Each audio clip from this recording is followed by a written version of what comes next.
이솝 우화에 이런 이야기가 있습니다. 사자와 여우와 나귀가 사냥을 했어요. 사냥이 끝나고 난 다음에 사자가 나귀에게 말합니다. 자, 이제 사냥한 것을 한번 공평하게 나눠봐라. 그러니까 이제 나귀가 그 사자의 말을 곧이곧대로 받아들이고 진짜 공평하게 그 사냥한 것을 3등분으로 탁 나눴습니다. 그것을 보고 사자가 굉장히 기분이 언짢았어요. 이 사냥을 하는데 내가 제일 많이 고생을 했는데 어떻게 이렇게 나눌 수 있느냐? 성질을 내면서 나귀를 잡아먹어 버렸어요. 그리고 난 다음에 여우에게 사자가 말합니다. 네가 한번 나눠봐라. 여우는 사자한테 거의 대부분을 주고 자기는 조금만 가져갔습니다. 사자는 만족하면서 너는 공평하게 나누는 방법을 어디서 배웠냐? 여우가 대답을 합니다. 나귀가 죽는 것을 보고 배웠습니다. 여러분, 여기에 아무것도 아닌 얘기 같지만 지혜가 있습니다. 남의 일을 보면서 자기에게 닥칠 재난을 미리 대비하는 사람, 지혜로운 사람입니다. 남이 그렇게 어려움을 당했는데도 그냥 그대로 답습을 하거나 아무런 대비도 하지 않는 사람, 미련한 사람이죠. 지혜로운 사람과 어리석은 사람을 구분하는 몇 가지의 기준이 제 나름대로 있습니다. 첫째는 어떤 사람이냐면요, 어리석은 사람은요, 너무 남의 것을 의식합니다. 너무 남의 평가를 의식해요. 남이 나를 어떻게 보나? 남이 나에게 대해서 어떻게 얘기하나? 거기에 그냥 자기의 모든 것을 거는 사람들이 있어요. 그 평가에 따라서 기뻐하고 또 슬퍼합니다. 남이 좀 칭찬을 해주면은 그냥 자기가 진짜로 잘난 줄 알고 굉장히 업되고요. 남이 좀 좋지 않은 얘기를 하면 금방 실망해가지고 어쩔 줄을 몰라 해요. 그리고 또 남과 계속해서 비교합니다. 그래서 자기가 남보다 조금 나은 것 같으면 굉장히 좋아하고요. 남보다 조금 못한 것 같으면은 굉장히 힘들어하고 막 시험에 들고 시기하고 질투합니다. 이와 같이 남에 의해서 자기의 인생이 좌우되는 사람, 어리석은 사람이에요. 그런 사람은 스스로 주체적인 인간이 되지 못하고요. 남에 의해서 이렇게 움직이는 종속적인 인간이 되기 때문입니다. 예를 들면 이런 겁니다. 이제 너무 유행에 민감하되거나 그런 사람도 있잖아요. 너무 남이 뭐 사면 자기도 뭐 사고 남이 그것도 너무 명품에 너무 집착하는 사람들. 그 왜 그러냐면 남의 눈을 의식하는 거거든요. 남이 내가 명품 옷, 이렇게 명품 가방 들고 다니면 이렇게 그게 종속적인 겁니다. 그 어리석은 거예요. 그게 너무 그렇게 비싼 가방 들고 다니지 마세요.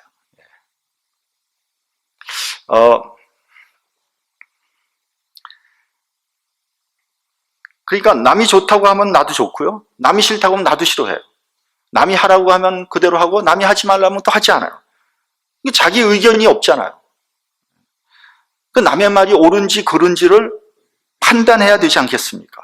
그러니까 내 인생을 살아가는 것이 아니라 순전히 남에 의해서 살아가는 사람, 이런 사람 어리석은 사람이라는 거죠.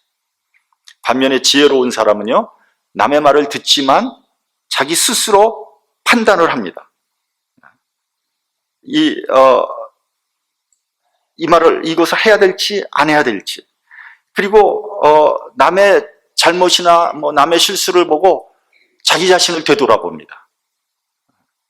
타산지석으로 삼는 거죠. 그러니까 결국은 뭐냐, 자기 자신에게 충실한 사람, 지혜로운 사람.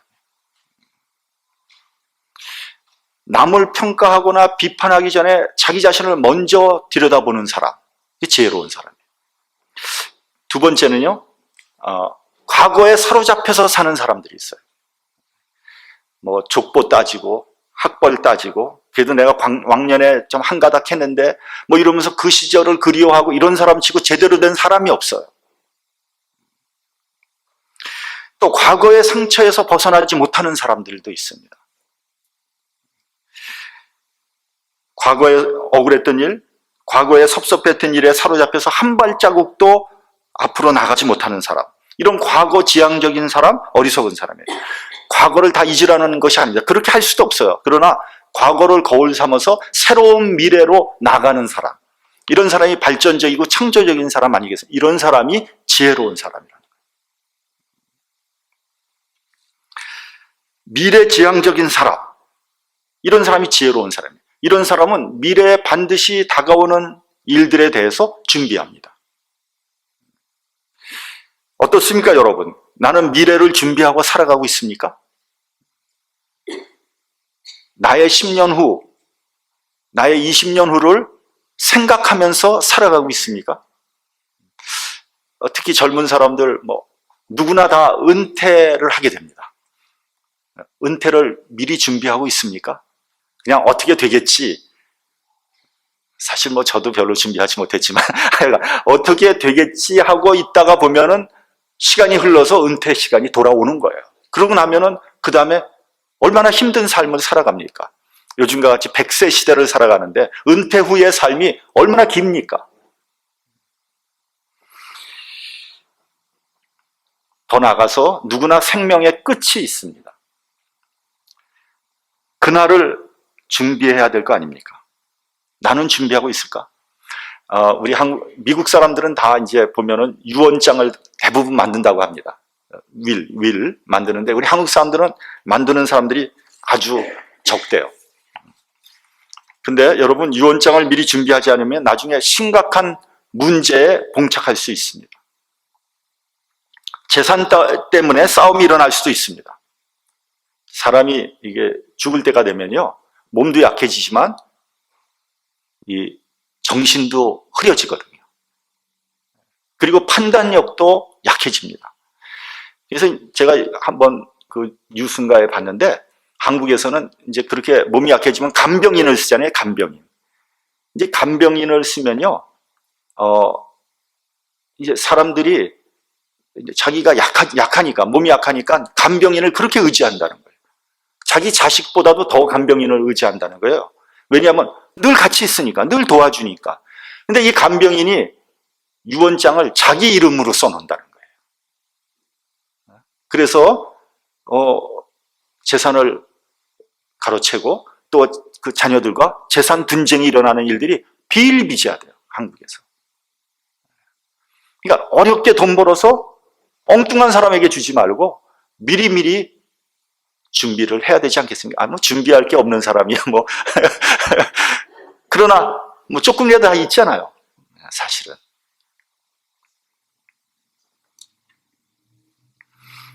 지혜로운 사람은요, 미래를 준비하고요, 어리석은 사람은 과거를 회상하면서 살아가는 거예요.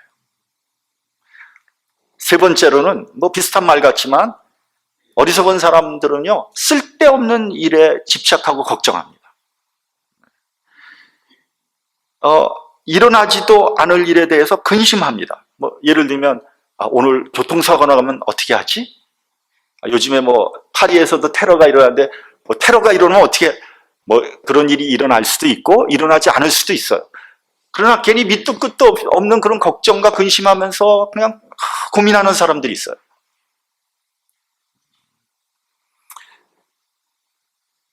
여러분, 그럴 시간이 있으면은 하나님께 기도해서 쓸데없는 걱정을 물리치는 것이 신앙인의 자세 아니겠습니까?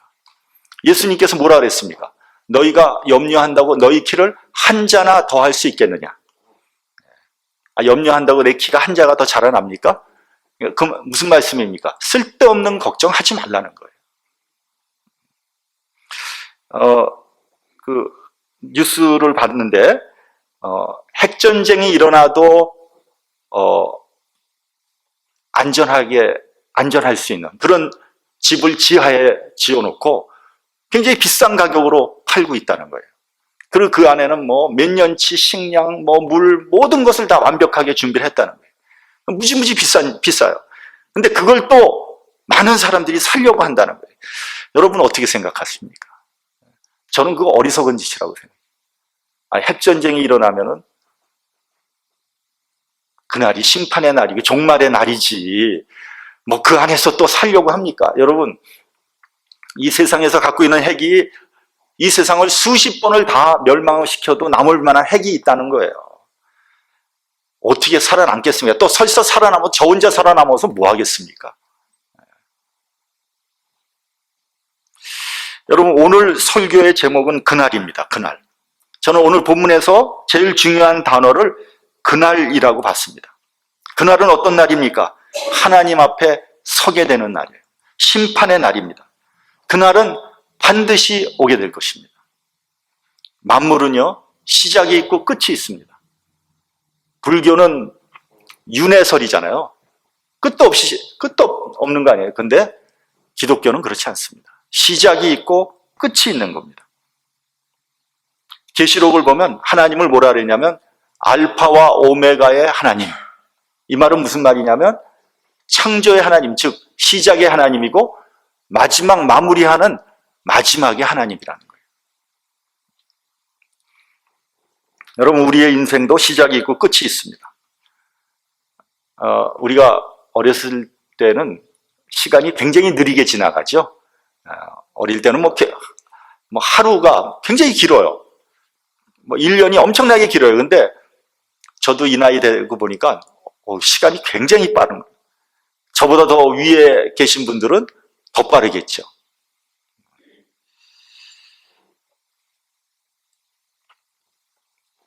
그날이 속히 오고 있다는 겁니다. 여러분, 징조가 나타나잖아요. 징조가. 우리 몸에도 징조가 나타나잖아요. 여러분, 아침에 일어나면 젊었을 때는 가뿐했잖아요. 지금 가뿐합니까? 막 찌부둥하잖아요. 막 팔다리 쑤시고 막 이러는데, 왜 이렇게 몸이 안 좋지? 뭐, 왜 안 좋아요? 징조가 오는 거지. 그 징조가 온 거예요, 여러분. 시편 90편 10절에 보면 우리의 연수는 70이요 강건함은 80이라도 그 연수의 자랑은 수고와 슬픔뿐이요 신속히 가니 우리가 날아가나이다. 얼마나 실감나는 표현입니까? 우리의 시간이 날아간다고 했습니다. 우리 본문 25절을 같이 봉독하겠습니다. 본문 25절, 자 시작. 모이기를 패하는 어떤 사람들의 습관과 같이 하지 말고 오직 권하여 그날이 가까움을 올수록 더욱 그리하자. 그날이 가까이 오고 있다. 그날을 대비해서 나는 어떤 준비를 하고 있습니까? 저는 몇 번 설교에서 말씀드렸지만 연세 드신 분들이 아무런 대책 없이 살아가는 것을 보면 굉장히 안타까워요. 제 생각에는 얼마 남지 않았는데 무슨 배짱으로 저렇게 살아가고 있을까? 자기 생각으로는 안 죽을 거로 생각이 되는 거죠.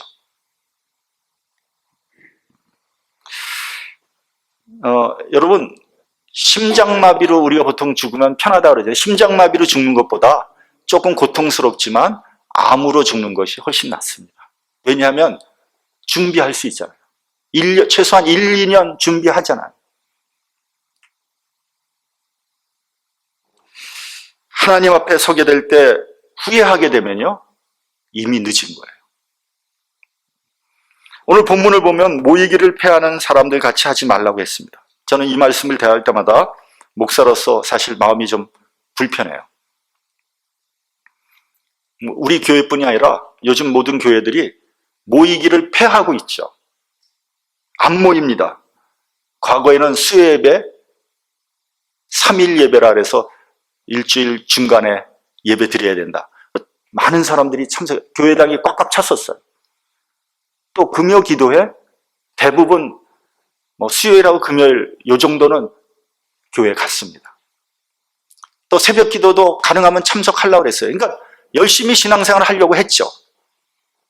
근데 지금 어떻습니까? 주중에 모임이 잘 되지 않고 있어요. 이게 목사님들이 다 같이 고민하고 있는 거예요. 왜 안 모일까?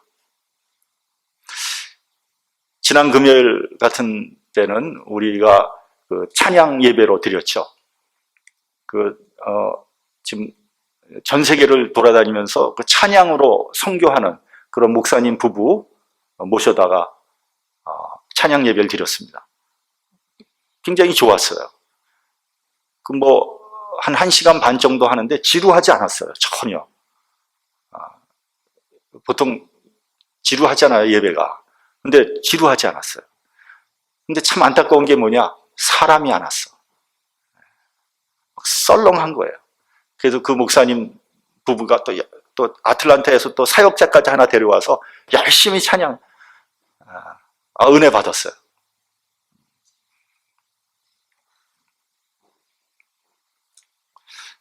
그렇게 좋은 집회를 해도 안 모인단 말이죠. 이게 참 문제예요. 그래서 어떤 교회는 드디어 주중에 있는 모든 모임을 다 없애버렸대요. 그리고 오직 주일날 하루 예배 드리는 거예요. 모토가 뭐냐? 주일이라도 하루 다 같이 모여서 한번 열심히 예배 한번 드려보자. 이런 겁니다. 그런데요, 여러분, 주일날 한번 아무리 제대로 예배를 드린다고 해도 신앙생활 유지하기 어렵습니다. 그나마 가지고 있던 믿음도 다 까먹습니다. 여러분, 솔직히 얘기해서 우리의 몸과 마음은 전부 세상으로 향하고 있습니다. 육적인 삶에 매여 있어요. 우리의 육체는 끊임없이 육적인 욕구를 채우려고 하고 있습니다. 여러분, 그건 어쩔 수 없는 일이에요. 왜냐하면 우리는 육신에 속해 있기 때문에, 우리 육신을 갖고 있기 때문에. 여러분, 영은 영이고요, 육은 육입니다. 영의 요구가 따로 있고요, 육신의 요구가 따로 있는 거예요. 육신의 요구가 채워진다고 내 영의 욕구가 채워지는 게 아니에요. 여러분, 이 세상에서 영적인 것을 채워줄 수 있는 것은 오직 한 곳, 교회밖에 없습니다. 세상 어느 곳에서도 영적인 것을 공급하고 채워주는 것은 없습니다.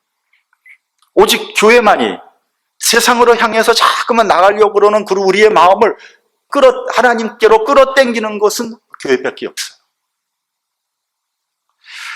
그래서 여러분, 일주일 내내 세상에서 찌들리고 육신적인 것으로 가득 채워진 우리의 심령이 교회에 와서 하늘의 신령한 은혜를 맛보고 영적으로 새롭게 채워져서 돌아가는 거예요. 여러분, 이 말은요, 착하게 살고 윤리적으로 살려는 거하고는 차원이 다른 얘기예요. 차원이 다른 얘기예요. 무엇보다도 먼저 영적인 것이 새롭게 되어야 됩니다. 영적인 것이 먼저예요. 그의 나라가 먼저예요. 그의 일이 먼저입니다. 그래서 자꾸만 모여야 돼요. 교회에 모이지 않으면요, 세상 없는 사람도 육신적인 사람이 될 수밖에 없어요. 평생을 선교사로 헌신한 성령 충만한 사람도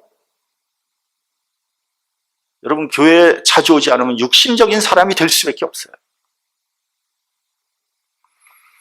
그날은 올 것입니다. 그때 우리의 인생을 계산하게 될 겁니다. 피할 수 없습니다. 벌거벗은 채로 하나님 앞에 서게 될 겁니다. 어떤 사람에게는 그날이 은혜의 날이 될 겁니다. 기쁘고 감사할 것입니다. 그러나 다른 사람에게는 그날이 고통의 시간이 될 거예요. 거짓과 허위가 다 드러날 겁니다. 인간적으로 쌓은 바벨탑은 다 무너질 것입니다. 변명한다고 통하지 않습니다. 사정한다고 피할 수 있는 것이 아닙니다. 어떤 사람이요, 이 통계를 내봤어요. 통계. 예를 들면 우리가 우리 인생이 이제 90으로 봅시다. 90. 오래 사니까 90으로 보면요, 우리 인생 가운데 3분의 1은 잠자입니다. 3분의 1 잠자. 30년 잠자는 거예요. 끝나는 거예요. 그 다음에 일하고 공부하고 먹고 살고 이런 거에 3분의 1 날아가는 거예요. 30년 또 날아가는 거예요. 30년 남았어요. 30년. 여러분, 밥 먹는데 몇 년, 평생 얼마나 쓰는지 아세요? 10년 써요. 10년. 하루에 3시간 밥 먹는다고 생각하면. 오락하고 즐기고 휴가 갔다 오고 노는데 12년 정도 쓴다고 합니다. 옷 입고 씻고 닦고 하는 시간 3년, 떠들고 잡담하는 시간 또 3년, 기타 1년 반, 나머지 계산해 보니까 하나님 앞에 드려지는 시간이 6개월이 안 된다는 거예요. 6개월이. 90년 사는데 6개월도 안 되는 시간을 하나님 앞에 드리고 어떻게 영적인 삶을 살 수 있겠냐는 거죠. 그것도 예배 시간에 와서 졸기만 하고 간다면 이건 문제 아니겠습니까? 그냥 꽝이에요, 꽝. 하나님 앞에 섰을 때 너 얼마나 하나님 앞에 헌신했냐? 시간 딱 따지면은 1개월도 안 되는데요. 예. 여러분, 하나님 앞에 우리가 쓰는 재물은 얼마나 될까요? 한번 냉정하게 우리 자신을 한번 되돌아보기를 바랍니다. 나에게는 너그러운데, 나를 위해서는 잘 쓰는데 하나님에게 혹은 남에게는 인색하지 않습니까?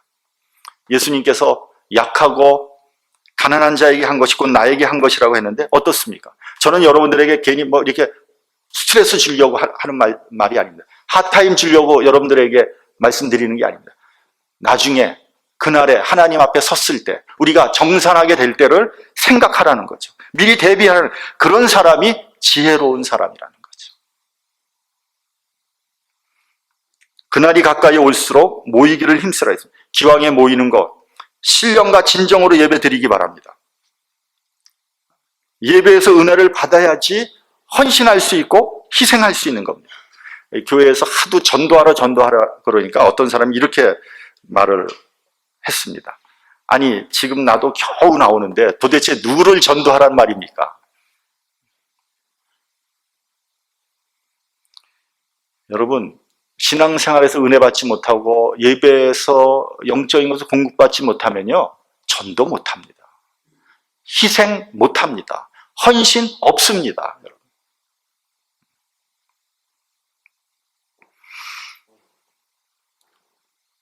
여러분이 예배 열심히 드리고 예배에서 은혜 받아야지 그래야 비로소 사랑할 수 있는 거고요. 인내할 수 있는 거고요. 헌신할 수 있는 겁니다. 두 번째로 믿음으로 하나님께 나아가라 그랬습니다. 우리 본문 22절 봉독하겠습니다. 본문 22절. 자, 시작. 우리가 마음의 뿌림을 받아 양심의 악을 깨닫고 몸을 맑은 물로 씻었으니 참 마음과 온전한 믿음으로 하나님께 나아가자. 믿음으로 나가는데요. 먼저 양심의 악을 깨닫고 몸을 맑은 물로 씻으라 그랬어요. 다시 말하면 예수의 피로 씻으라는 겁니다. 내 능력으로, 나의 선함과 나의 의로움으로, 내가 행함으로 할 수 없다는 거예요. 오직 예수의 피로 씻을 때 비로소 깨끗해질 수 있다는 거죠. 그리고 20절을 그 앞을 보면 이렇게 되어 있어요. 예수께서 새롭고 산 길을 열어 놓았다고 했습니다. 그 길은요, 그냥 길이라 그러지 않고 새로운 길이요, 산 길이라 그랬어요. 여러분, 이게 무슨 말이냐면요, 인간적으로, 세상적으로는 찾을 수 없는 길이라는 거예요. 내 능력으로 할 수 없는 길이라는 거예요. 아무나, 누구나 갈 수 있는 길이 아니라는 거예요. 오직 예수의 피로 씻은 사람들만 갈 수 있는 길입니다. 얘가 조금 극단적이지만, 여러분, 우리가 잘 아는 헬런 켈러 여사가 있습니다. 너무 유명한 사람이죠. 이분은 시각장애, 청각장애, 그리고 벙어리였어요. 3중 장애를 겪은 사람이에요. 이 전문가가 그러는데요, 시각장애보다 청각장애가 훨씬 더 심각하다고 합니다. 여러분 한번 생각해 보세요. 여러분이 TV를 본다 그러면 보지 못한다. TV 듣는 거예요. 근데 듣기만 해도 이게 뭐가 어떻게 돌아가는지 다 알잖아요. 이게 지금 뭐 노래를 하는 건지 뭐 연극을 다 알잖아요. 근데 청각장애자는 그게 뭐를 하는지 모르는 거예요. 그러니까 이해력이 현저하게 떨어지는 거예요. 엄청나게 답답한 거죠. 그래서 청각장애자들이, 말 못하는 분들이 굉장히 난폭하대요. 왜냐하면 너무 답답하니까. 자기 스스로 너무 답답해요. 이게 자기가 무슨 꼭 밀폐된 방 속에 갇혀있는 그런 기분이라는 거예요. 그러니까 누가 뭐 가르쳐줘도 이해가 안 되는 거예요. 근데 이분은 3중 장애를 가지고 있었다는 거죠. 그러니까 폐인이죠. 인간이 완전히 폐인입니다. 근데 이런 분이 예수 믿고 구원받았어요. 그 장애를 극복했습니다. 이 헬런 켈러 여사가 세상을 떠날 때 이렇게 고백했다고 합니다. 아, 나의 삶은 참으로 아름다웠다. 굉장한 고백 아닙니까? 여러분, 이 세상 정상적인 사람도 살기 힘든 게 이 세상이에요. 고난과 아픔과 상처가 있는 세상입니다. 여러분, 짜증나고 불만스러운 일, 마음속에 끓어오른 증오, 이런 걸 가지고 사는 사람들 얼마나 많습니까? 그런데 헬런 켈러 여사는 삼중고를 가지고도 이런 고백을 한 거예요. 어떻게 이것이 가능했을까요? 그녀는 예수로 말미암아 새롭고 산 길을 간 거예요. 그 길은 진리의 길이요 생명의 길이었어요.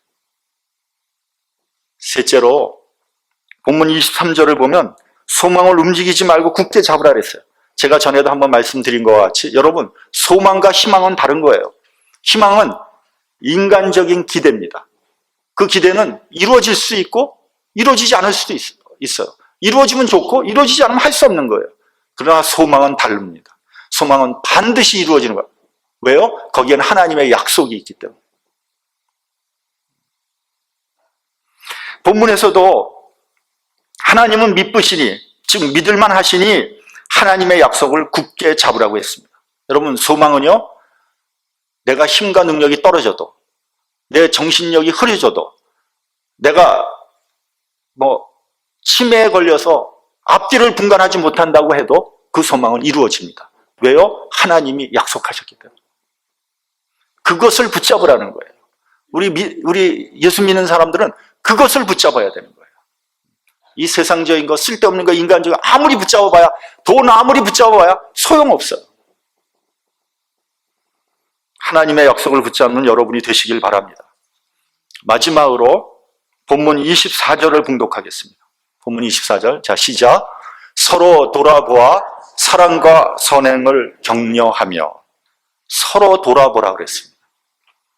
나만 잘 살고 나만 신앙생활 잘하고 그래서 되는 게 아니에요.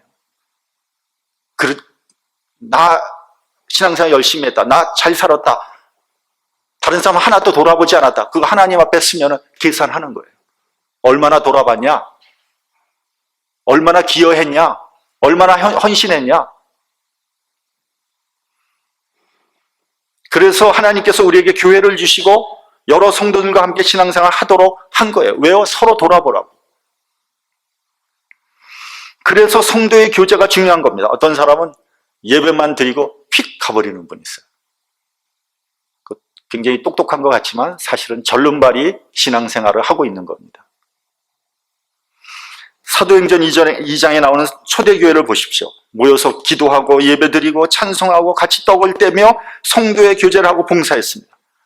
여태까지 존재했던 교회 중에 가장 아름다운 교회의 모습입니다. 또 하나 아주 중요한 것이 있습니다. 모이는 것만 능사가 아니에요. 모여서 사랑과 선행으로 격려하라 그랬어요.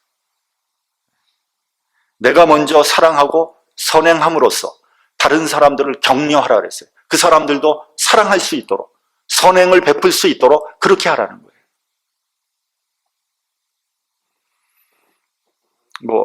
얼마 전에 저 기독교 방송을 들으니까 칭찬합시다라는 프로그램이 있더라고요. 그래서 누구를, 다른 사람을 칭찬해주면 그 사람이 또 다른 사람 칭찬 릴레이를 펼치는 거 들었습니다. 예, 그렇습니다. 내가 칭찬하는 데면 나를 욕할 수는 없지 않겠습니까? 칭찬하고 사랑하면 그 사랑의 바이러스가 퍼지게 되어 있습니다. 반대로 남 흉보고 비판하면요, 좋지 않은 나쁜 바이러스가 퍼지게 되는 거죠. 교회에서 나를 통해서 그런 사랑과 칭찬, 선행, 이런 바이러스가 나로부터 퍼지기 시작하면 교회가 새로워지고 다 사랑하게 되고 긍정적인 행동으로 돌아서게 된다는 겁니다. 중요한 건 뭐냐? 나부터 시작해야 된다. 성도 여러분, 그날이 오고 있습니다. 내가 원하든 원하지 않든 오고야 말 것입니다. 그렇다면,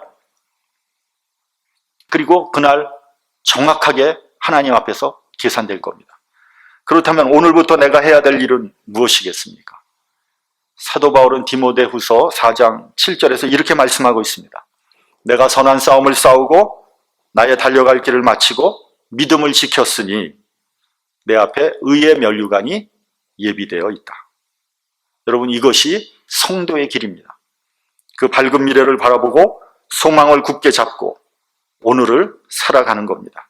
세상으로 향하는 우리의 몸과 마음을 하나님 앞에 복종시키는 여러분이 되시기를 바랍니다. 서로 돌아보고 사랑과 선행으로 격려하시기 바랍니다. 모이기를 패하지 말고 그날이 가까이 올수록 모여서 예배드리고 찬송하는 여러분이 되기를 바랍니다. 이것이 신앙이고 믿음입니다. 그날을 예비하는 저와 여러분이 되시기를 주님의 이름으로 간절히 축원합니다. 기도하겠습니다.